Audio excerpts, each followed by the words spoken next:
Author's remarks. Organic beings are those possessing an inner source of activity that gives them life. They are born, they grow, reproduce, and die. They are provided with special organs in order to accomplish the various life functions that are appropriate for their needs and their self-preservation. They include human beings, animals, and plants. Inorganic beings possess neither vitality nor their own ability to move. They are formed solely by the aggregation of matter, minerals, water, air, etc. Question number 60. Does one and the same force unite the material elements in both organic and inorganic bodies? Answer. Yes, the law of attraction, which is the same for all. Question number 61. Is there any difference between the matter of organic and inorganic bodies? Answer. It is always the same matter, but in organic bodies, it is animalized. Question number 62. What is the cause of the animalization of matter? Answer. Its union with the vital principle. Question number 63. Does this vital principle reside within some particular agent, or is it merely a property of organized matter? In other words, is it a cause or an effect? Answer. It is both. Life is an effect produced by the action of this agent upon matter.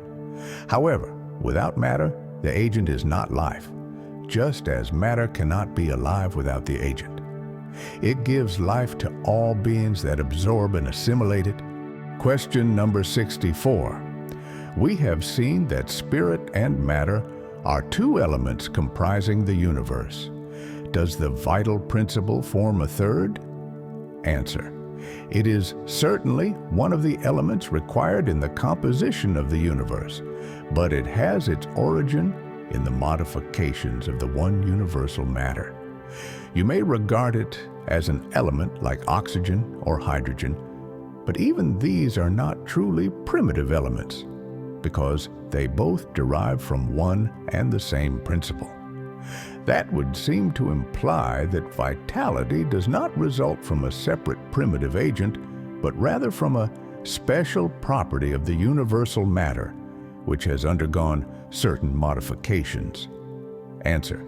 That follows from what we have just stated. Question number 65.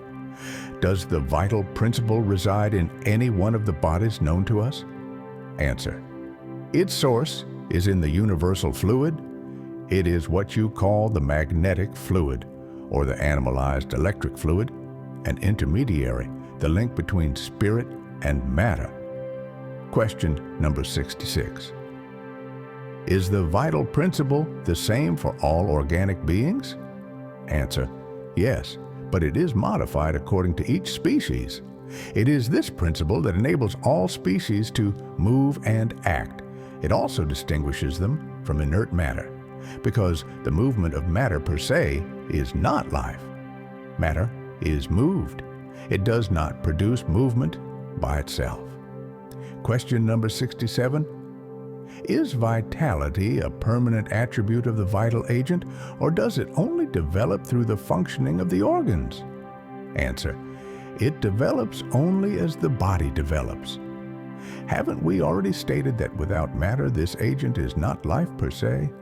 The union of the two is necessary to produce life.